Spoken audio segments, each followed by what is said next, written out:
Good morning to all of you.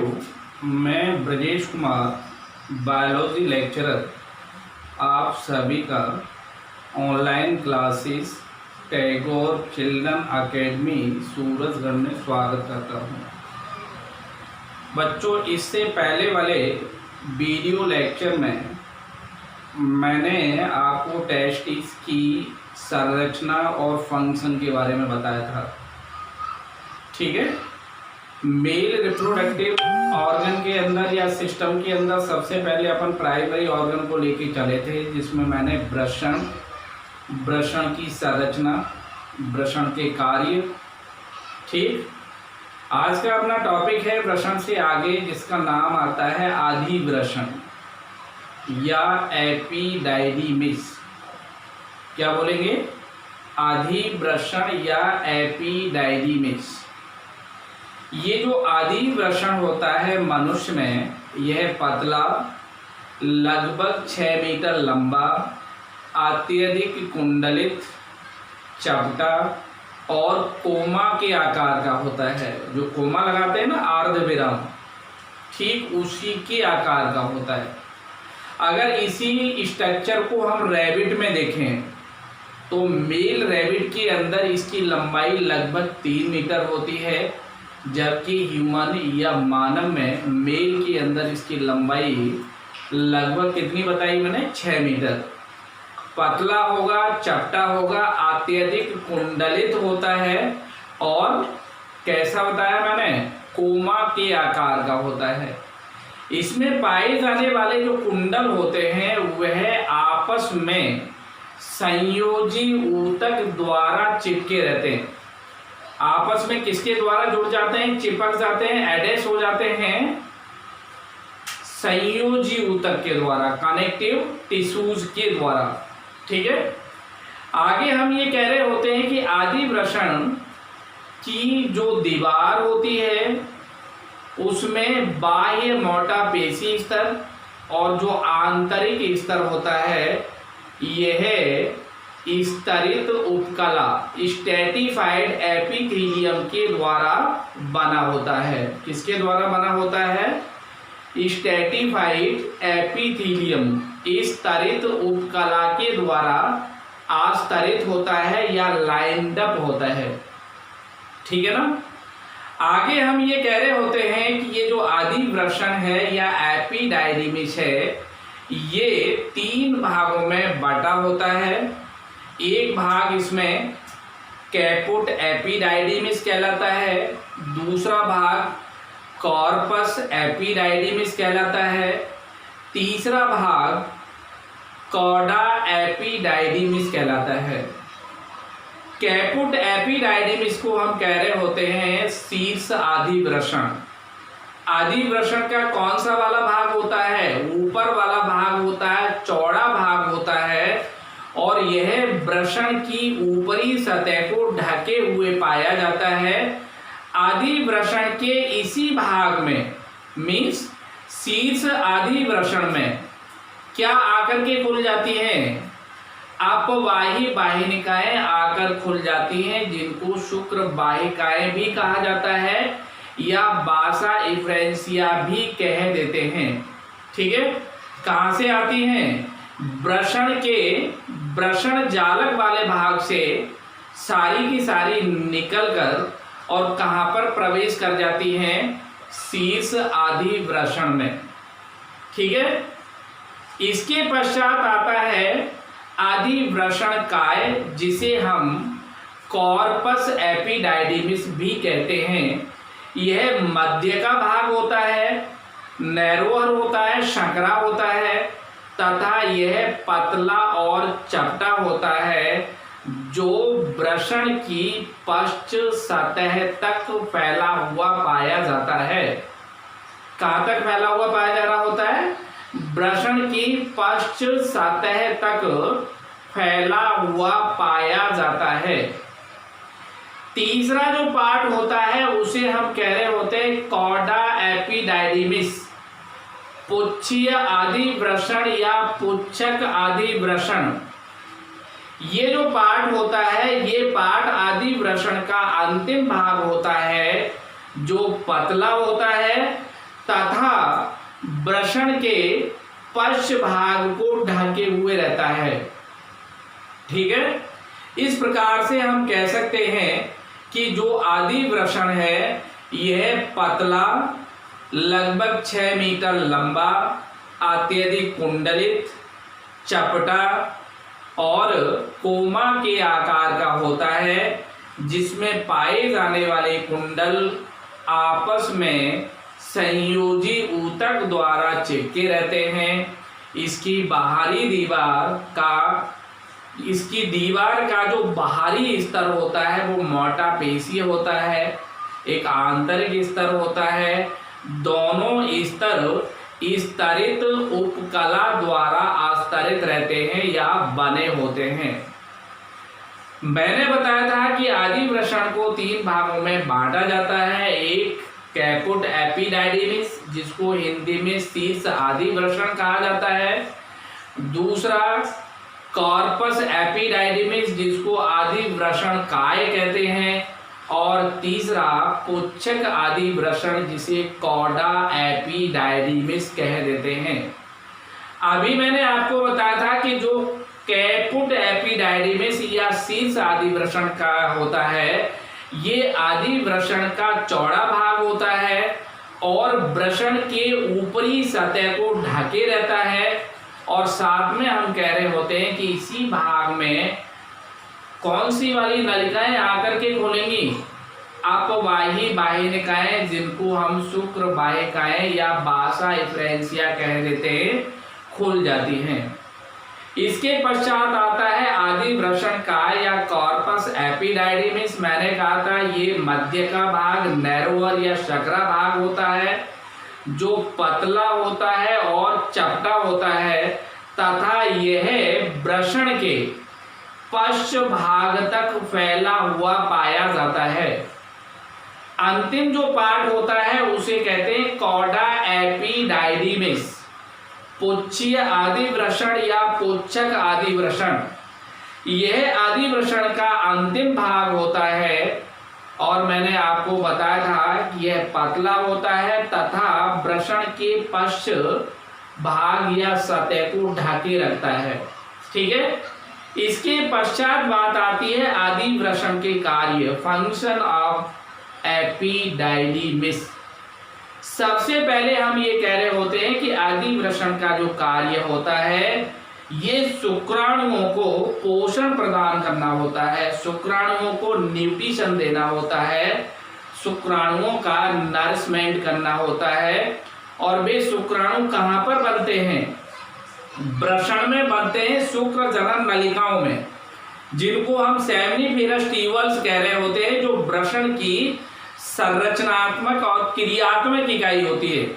उनमें जब ये बन जाते हैं तो वहां से ये कहां पर आ जाते हैं? फिर आदि वृषण में आ जाते हैं। और आदि वृषण में आने के बाद आदि वृषण इनको क्या करता है? नरिशमेंट करता है या न्यूट्रिशन या पोषण प्रदान करता है। इसके साथ साथ हम कह रहे होते हैं कि यह वृषण से और शुक्र वाहिनी तक शुक्राणुओं के लिए मार्ग या रास्ता बनाता है या मार्ग प्रदान करता है। ठीक है, साथ ही ये भी कहा जाता है कि ये शुक्राणुओं को लगभग 1 महीने तक संग्रहित करने की क्षमता रखता है।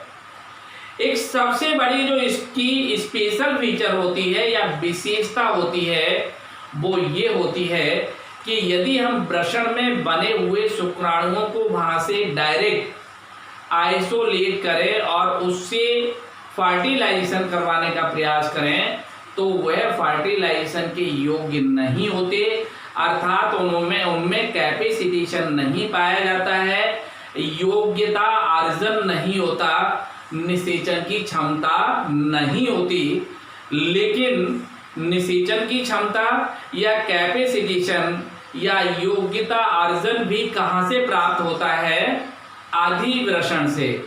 लेकिन कुछ प्राणियों में ऐसा माना जाता है कि स्पर्म जब मैथुन या कॉपुलेशन के द्वारा फीमेल की जनन वाहिनी में पहुंच जाते हैं तब उनमें निषेचन क्षमता प्राप्त या धारण हो जाती है।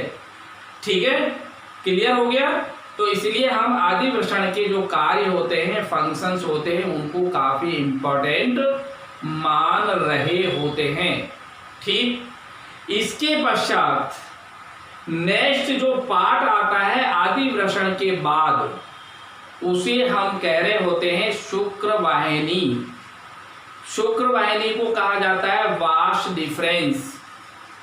शुक्र वाहिनियां भी कह सकते हैं, शुक्र वाहिनी भी कह सकते हैं, क्योंकि कितनी होती है संख्या में? 2 होती हैं।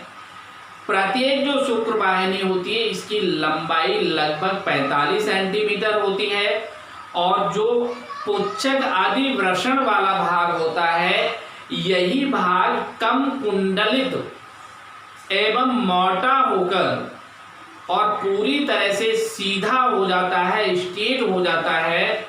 तब जो मॉडिफिकेशन होता है उसे हम शुक्र वाहिनी कह देते हैं। शुक्र वाहिनी मोटी अत्यधिक पेशीय होती है, लेकिन इसमें पाई जाने वाली गुहा सक्रिय होती है।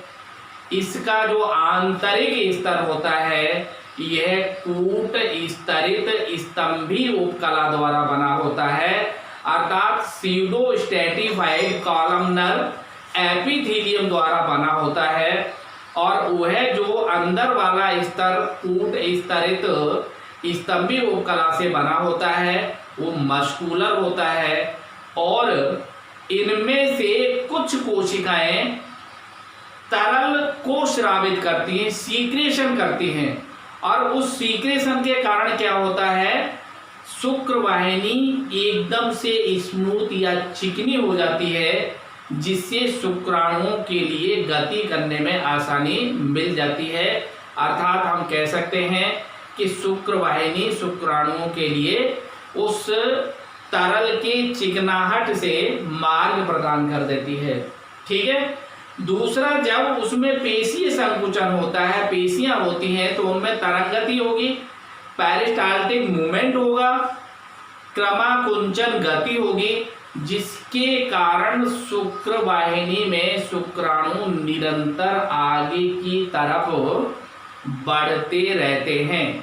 ठीक है, इसके पश्चात हम ये कह रहे होते हैं कि जो आदि वृषण से बनने वाली शुक्र वाहिनी होती है वह वक्षण नलिका से होती हुई ऊपर की तरफ उदर गुहा में पहुंचकर और उदर गुहा में मूत्राशय या यूरिनरी ब्लैडर के पश्च सतह पर से नीचे की तरफ चलती हुई अंत में फूलकर तुम्बिका बना लेती है या फूली हुई संरचना बना लेती है, जिसे हम एम्पुला या तुम्बिका कह देते हैं। इस तुम्बिका में शुक्राशय से एक छोटी वाहिनी आकर खुल जाती है या मिल जाती है, तब ये दोनों मिलकर के इजाकुलेटरी डक्ट बना लेते हैं। इजाकुलेटरी डक्ट को कह रहे होते हैं हम स्खलन वाहिनी या स्खलन नलिका, और हम ये कह सकते हैं कि ये जो स्खलन नलिका होती है यह फिर मूत्र मार्ग में खुल जाती है। तुम्बिका में अस्थायी रूप से शुक्राणुओं को संग्रहित किया जा सकता है, और जब स्खलन वाहिनी मूत्र मार्ग में खुलेगी तो जो मूत्र मार्ग होता है वह कॉमन पैसेज का काम करता है। किसके लिए? यूरिन के लिए, मूत्र के लिए, और किसके लिए? सीमन के लिए या वीर्य के लिए। स्खलन का मतलब क्या हुआ कि उसमें सीमन जा रहा है, सीमन के अंदर क्या होते हैं? शुक्राणु होते हैं, उसको हम वीर्य कह रहे होते हैं, सीमन कह रहे होते हैं। ठीक है ना, क्लियर हुआ?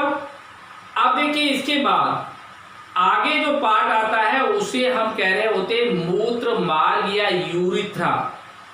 जो मूत्र मार्ग होता है मेल में, ये लगभग 20 सेंटीमीटर लंबी नलिका के रूप में पाया जाता है, जबकि फीमेल में मात्र 4 सेंटीमीटर लंबी नलिका होती है।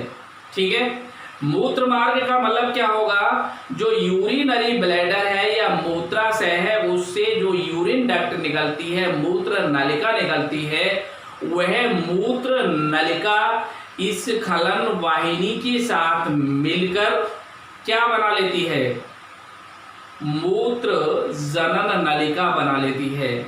और उस मूत्र जनन नलिका को ही हम मूत्र मार्ग कह देते हैं, जो लगभग 20 सेंटीमीटर लंबा होता है और यह नर में शिशन या पेनिस के शिखर वाले भाग पर यूरिनोजेनाइटल अपर्चर या मूत्र जनन छिद्र द्वारा बाहर खुल जाता है। ठीक है, अगर हम चाहें तो मूत्र मार्ग को भी हम कितने भागों में बांट सकते हैं, 3 भागों में। एक पार्ट होता है इसका जिसे हम कह रहे होते हैं प्रोस्टेटिक पार्ट, दूसरा होता है मेम्ब्रेनस पार्ट और तीसरा होता है पेनाइल पार्ट। ये तीनों पार्ट मैं आपको उत्सर्जन वाले चैप्टर में बता चुका हूं, जहां पर मूत्र मार्ग बताया गया था। लेकिन यहाँ पर मूत्र मार्ग इसलिए बताया गया है कि ये जनन से जुड़ा हुआ है, जनन तंत्र के साथ में ये जुड़ा हुआ है मेल में, इसलिए दोबारा इसको रिपीट किया गया है। ठीक है ना, क्लियर हुआ। अर्थात क्या बताया था मैंने, यूरिनरी ब्लैडर या मूत्राशय से एक मूत्र वाहिनी या मूत्र नलिका निकलती है, जो स्खलन वाहिनी के साथ मिलकर क्या बना लेती है, मूत्र जनन नलिका बना लेती है, यूरिनोजेनाइटल डक्ट बना लेती है। और उसी यूरिनोजेनाइटल डक्ट को हम क्या कह रहे होते हैं, urethra, that is common passage for urine and sperm और सीमन। अर्थात ये उभयनिष्ठ मार्ग का काम कर रहा होता है मेल में, उसी रास्ते से यूरिन को डिस्चार्ज किया जा रहा है और उसी रास्ते से सीमन या शुक्राणुओं को डिस्चार्ज किया जाता है। ठीक है, क्लियर है। अब देखिए, इसको आप आसानी से नोट कर सकते हैं और इसमें सबसे पहले मैंने ये नाम दे रखा है, क्या नाम है ये, आदिवृषण बता रखा है। मैंने अभी अभी आपको ये बताया था कि ये जो आदिवृषण होती है यह एक पतली लगभग 6 मीटर लंबी अत्यधिक कुंडलित चपटी कोमा के आकार की नलिका होती है। ठीक है, अर्थात कैसी होती है, थिन होती है, 6 मीटर इलांगेटेड होती है, अत्यधिक ये कन्वोल्यूटेड होती है और फ्लैट एंड कोमा शेप्ड होती है। ठीक है, जिसके कुंडल किससे जुड़े होते हैं, संयोजी ऊतक द्वारा आपस में चिपके रहते हैं। इसकी दीवार में बाहर मोटा पेशी स्तर और आंतरिक स्तर, ये दोनों किससे बने होते हैं, स्तरित उपकला के द्वारा आस्तरित स्तर को बनाती है। ठीक है, अब देखिए स्ट्रेटिफाइड एपिथेलियम जब बना देती है उसके बाद हम कह रहे होते हैं कि ये जो आदिवृषण नलिका होती है ये 3 भागों में बांटी जा सकती है। अर्थात आदिवृषण को 3 भागों में बांटा जा सकता है, जिसमें पहला पार्ट आपको बताया है शीर्ष आदिवृषण, कैपोट एपिडाइडिमिस। मैंने कहा था कि यह आदिवृषण का चौड़ा भाग होता है जो वृषण की ऊपरी सतह को ढके रहता है। इसी भाग में अपवाही वाहिनिकाएं खुलती हैं, जो क्या लेकर के आ रही होती है, वृषण से शुक्राणुओं को लेकर के आ रही होती हैं। इसके पश्चात आता है मध्य का भाग, जिसको कह रहे होते हैं कॉर्पस एपिडाइडिमिस। यह मध्य का शकरा भाग होता है जो पतला एवं चपटा होता है। यह वृषण की पश्च सतह तक फैला रहता है। ठीक है, इसके पश्चात कॉर्डा एपिडाइडिमिस, जिसे हम पुच्छक आदिवृषण कह रहे होते हैं, पुच्छीय भी कहा जाता है। यह आदिवृषण का अंतिम भाग होता है, जो कैसा होता है, पतला, तथा यह वृषण के पश्च भाग को ढके रहता है, कवर किए हुए रहता है। ठीक है, अब देखिए इसके पश्चात मैंने आपको आदिवृषण के कार्य बताए थे। आदिवृषण का कार्य क्या बताया था मैंने, शुक्राणुओं को पोषण प्रदान करना, ठीक है। इसके साथ साथ मैंने कहा था कि ये 1 महीने तक शुक्राणुओं को संग्रहित भी कर सकते हैं, स्टोर भी कर सकते हैं, तथा यह शुक्राणुओं के मैच्योरेशन में भी सहायक होते हैं। यह वृषण से शुक्राणुओं के लिए शुक्रवाहिनी तक क्या करते हैं, मार्ग या पैसेज बनाते हैं या मार्ग भी प्रदान करते हैं। ठीक है।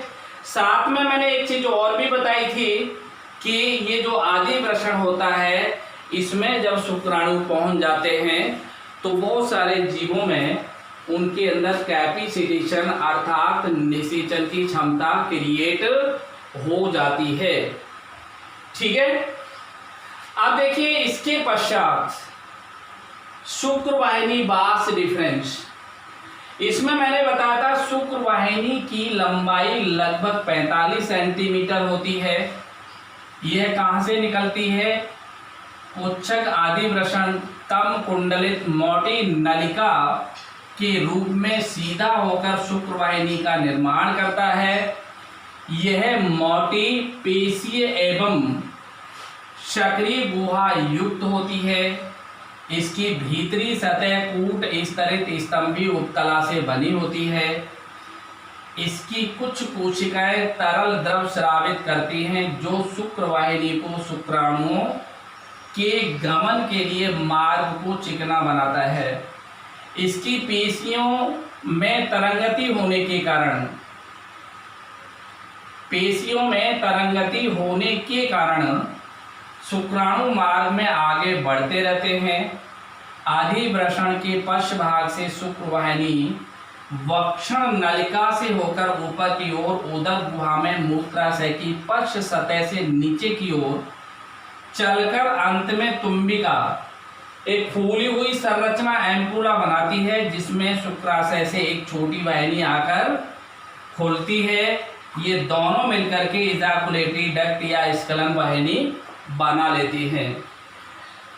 तुम्बिका में शुक्राणुओं को अस्थायी रूप से संग्रह किया जाता है। स्खलन नलिका कहाँ पर खुल जाती है, मूत्र मार्ग में खुल जाती है, इसलिए यहाँ पर मूत्र मार्ग को बताया गया है, जबकि हम एक्सक्रीटरी सिस्टम में मूत्र मार्ग पढ़ चुके हैं। ठीक है। अब देखिए मूत्र मार्ग में क्या बताया गया है कि मूत्राशय से जो मूत्र नलिका निकलती है, ये स्खलन नलिका के साथ मिलकर के क्या बना रही होती है, यूरिनोजेनिटल डक्ट, जिसको मूत्र जनन नलिका या यूरिथ्रा मूत्र मार्ग कह देते हैं।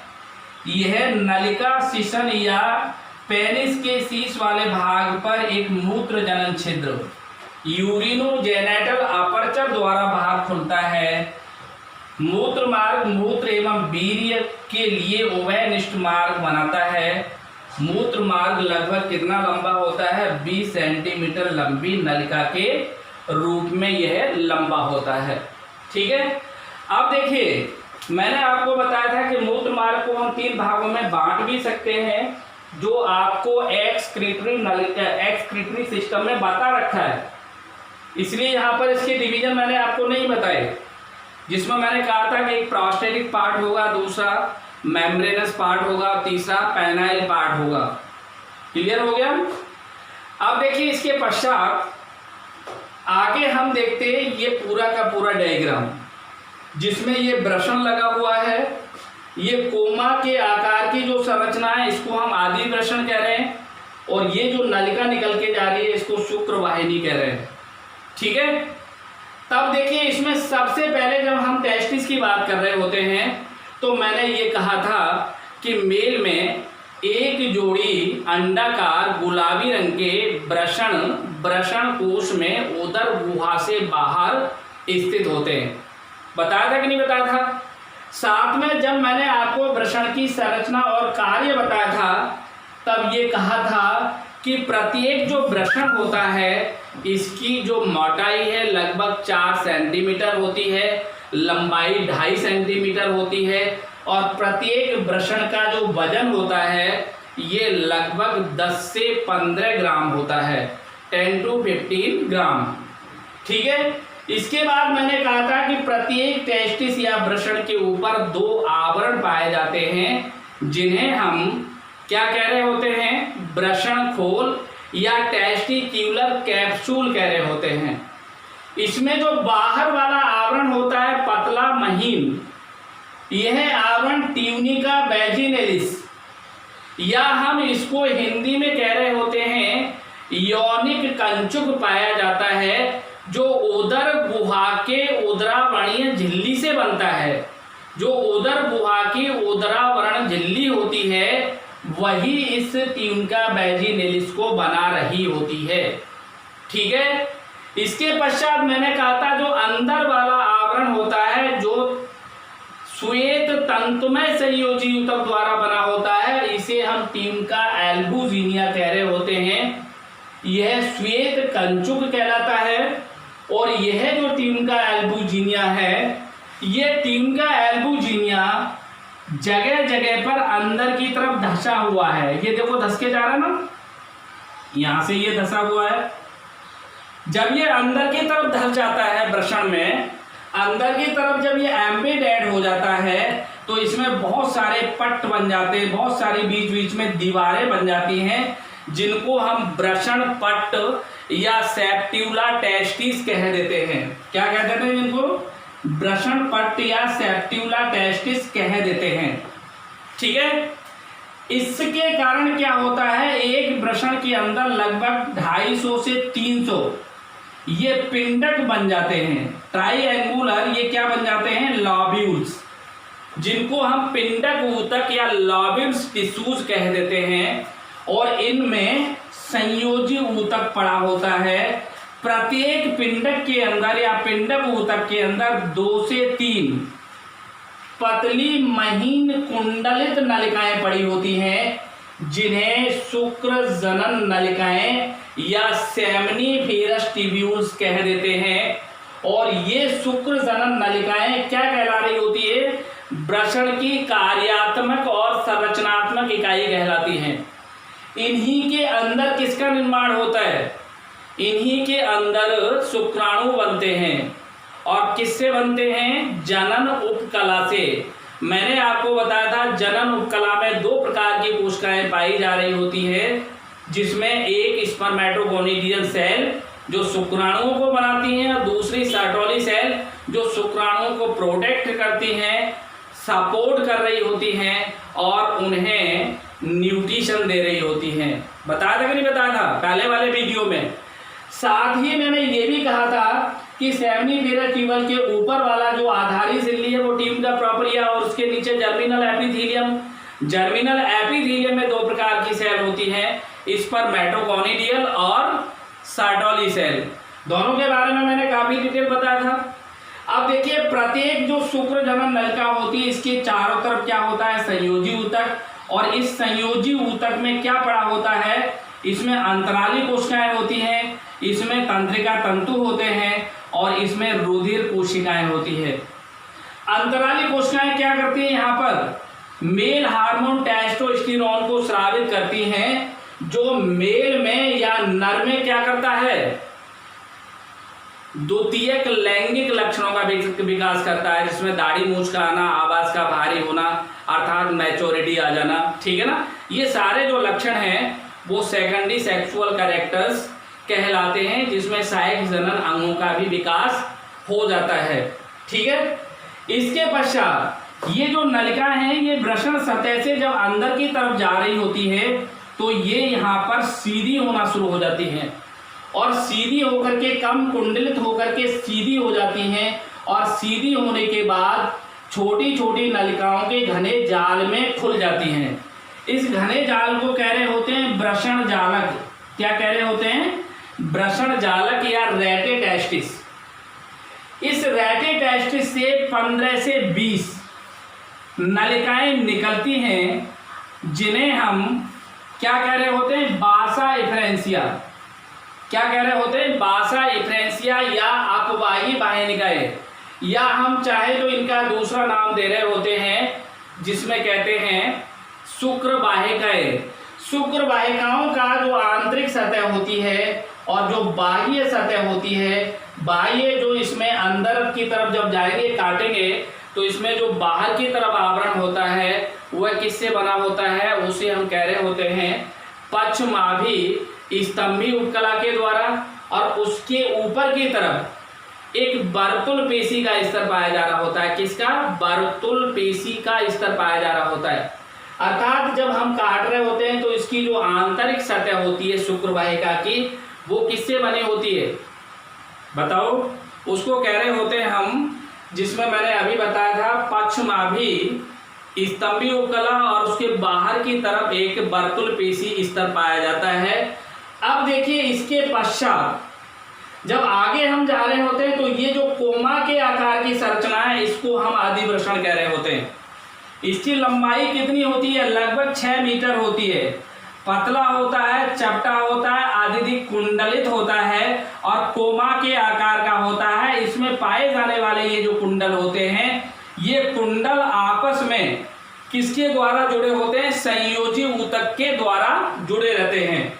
अब इसको मैंने बताया था आदिवृषण को 3 भागों में बांटा जाता है। ये शीर्ष आदिवृषण होता है जो चौड़ा होता है, और साथ में मैंने कहा था वृषण के ऊपरी भाग को ढके रहता है, और इसी वाले भाग में मैंने कहा था शुक्र वाहिकाएं आकर के खुल जाती है। दूसरा भाग बताया था आदिवृषण का, या इसको कहा गया था कॉर्पस एपिडाइडिमिस। ये मध्य का भाग होता है जो पतला होता है, चपटा होता है और शकरा होता है, नैरोअर होता है। यह क्या करता है? इस वृषण के पश्च भाग तक फैला रहता है। इसके पश्चात तीसरा भाग होता है कॉर्डा एपिडाइडिमिस, जिसको हम कह रहे होते हैं पुच्छक आदिवृषण। यह इस आदिवृषण का अंतिम भाग होता है, और ये वृषण के पीछे वाले भाग को ढके हुए पाया जा रहा होता है, पतला होता है, और इसी वाले भाग से पुच्छक एपिडाइडिमिस कम कुंडलित होकर, मोटा होकर एक सीधी लंबी नलिका बनाता है, जिसे हम शुक्र वाहिनी कह देते हैं। इसकी लंबाई लगभग कितनी होती है? 45 सेंटीमीटर, और ये यहाँ से वक्षण नलिका से होती हुई उदर गुहा में चली जाती है। उदर गुहा में जाने के बाद मूत्राशय की पश्च सतह पर से नीचे की तरफ चलती हुई अंत में एक मोटी फूली हुई तुम्बिका बना देती है। उस तुम्बिका में अस्थायी रूप से शुक्राणुओं को संग्रहित किया जा सकता है, और उसी में आकर के शुक्राशय से एक छोटी वाहिनी खुल जाती है। दोनों मिलकर के स्खलन वाहिनी बना लेते हैं, और वो स्खलन वाहिनी कहाँ पर खुल जाती है? मूत्र मार्ग में खुल जाती है। इस प्रकार हम इस डायग्राम से आदिवृषण को भी पूरी तरह से एक्सप्लेन कर सकते हैं, और पूरी वृषण की संरचना को भी हम एक्सप्लेन कर सकते हैं। ठीक है, ओके।